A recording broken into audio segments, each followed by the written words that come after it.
রোজ একঘেয়ে bread toast খেয়ে খেয়ে বোর লেগে থাকলে অবশ্যই তোমরা এই ডিম পাউরুটির নতুন রেসিপিটি ট্রাই করে দেখতে পারো। সকালে ব্রেকফাস্ট থেকে শুরু করে বাচ্চাদের টিফিনেও তোমরা এটা করে দিতে পারবে, খেতে অসম্ভব মজাদার হয়। তো সবার প্রথমে আমি এখানে 4 পিস ব্রেড নিয়ে নিয়েছি। তো ব্রেডগুলোকে এভাবে টুকরো টুকরো সাইজ করে কেটে নেব।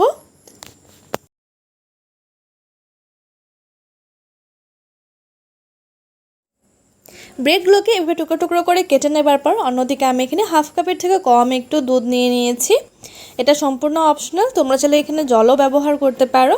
আর যদি ডিমের পরিমাণটা বেশি হয় সেক্ষেত্রে দুধ কিংবা জল কিছুই ব্যবহার করার কোনো প্রয়োজন পড়বে না। অল্প দুধ সামান্য ব্রেডের উপর দিয়ে দেব, হালকা একটু, যাতে ব্রেডটা হালকা সফট হয়ে যায়। এবার ব্রেডটাকে হালকা একটু ম্যাশ করে এটাকে এভাবেই রেখে দেব, হালকা একটু ম্যাশ করে নেব। তারপর একটা বড় পাত্রের মধ্যে দিয়ে দেব দুটো ফাটানো ডিম। ডিমের পরিমাণটা তোমরা চাইলে কম বেশি করে নিতে পারো, অবশ্যই ব্রেডের পরিমাণ বুঝে ডিমের পরিমাণটা নিতে হবে। আমি এখানে 4 পিস ব্রেডের জন্য 2টো ডিম নিয়েছি। তারপর স্বাদ অনুযায়ী সামান্য একটু নুন দিয়ে ডিমটাকে ভালো করে ফেটিয়ে নিতে হবে।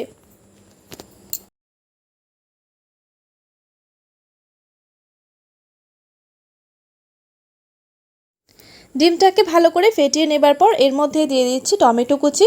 আমি এখানে একটা ছোটো সাইজের টমেটো নিয়েছি, তোমরা চাইলে টমেটোর পরিমাণটা কম বেশি নিতে পারো। ঝালের জন্য 2টো কাঁচা লঙ্কা কুচি দিয়ে দিলাম, দিয়ে দেবো সামান্য একটু বাঁধাকপি কুচি, সম্পূর্ণ অপশনাল বাঁধাকপিটা। অবশেষে দিয়ে দেব পেঁয়াজ কুচি।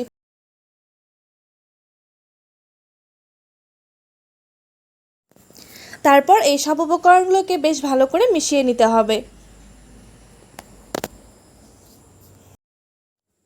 সবজি আর ডিম একসাথে ভালো করে মিশিয়ে নেবার পর এর মধ্যে দিয়ে দেবো ম্যাশ করে রাখা ব্রেডগুলো। এবার এই ব্রেডটাকেও ভালো করে একসাথে মিশিয়ে নিতে হবে। এই রেসিপিটি তৈরি করতে কিন্তু খুব বেশি একটা সময় লাগে না, তথাপি ওটা খেতে দারুণ টেস্টি হয়। অবশ্যই তোমরা বাড়িতে এটা ট্রাই করে দেখতে পারো। এইসব উপকরণগুলো একসাথে ভালো করে মিশিয়ে নেবার পর অন্যদিকে আমি একটি প্যানের মধ্যে খুবই সামান্য পরিমাণে একটু তেল দিয়ে দিয়েছি। তোমরা চাইলে বাটার কিংবা ঘিও ব্যবহার করতে পারো যদি অ্যাভেলেবেল থাকে। ঘি বা বাটার ব্যবহার করলে কিন্তু এই টেস্টটা আরও দ্বিগুণ হবে।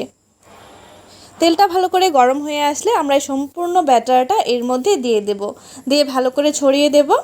তোমরা চাইলে যে কোনো শেপে তৈরি করে নিতে পারো, নর্মালি এভাবে কিন্তু ছোট ছোট করেও তৈরি করে নিতে পারবে বলের মতো। ভালো করে এভাবে ছড়িয়ে দেবার পর 2 থেকে 3 মিনিটের মতো লো টু মিডিয়াম ফ্লেমে এটাকে কিছুক্ষণ হতে দেব। যদি ডিমের পরিমাণটা বাড়িয়ে নাও সেক্ষেত্রে কিন্তু এটা পুরোটা যেমন আছে তেমনভাবে উল্টানো যাবে, কিন্তু ডিমের পরিমাণটা যেহেতু আমি কম নিয়েছি তা এভাবে ডাইরেক্টলি উল্টাতে গেলে কিন্তু এটা পুরোপুরি ভেঙে যাবে। তা এভাবে অল্প অল্প করে কাট করে উল্টে নেব।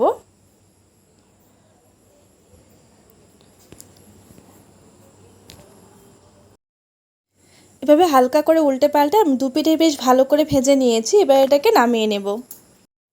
নামিয়ে নেবার পর ছোটো ছোটো পিস করে কেটে নিয়েছি, তোমরা যে কোনো শেপের কেটে নিতে পারবে। তোমরা যে কোনো সস কিংবা চাটনির সাথেও কিন্তু এটা পরিবেশন করতে পারবে, আর নয়তো এমনিও খেতেও কিন্তু দারুণ লাগে। তো তোমাদের এই রেসিপিটি কেমন লাগলো অবশ্যই আমাকে কমেন্টস করে জানিও। ভালো লাগলে চ্যানেলটিকে সাবস্ক্রাইব করে পাশে থাকা বেল আইকনটিতে প্রেস করে দিও।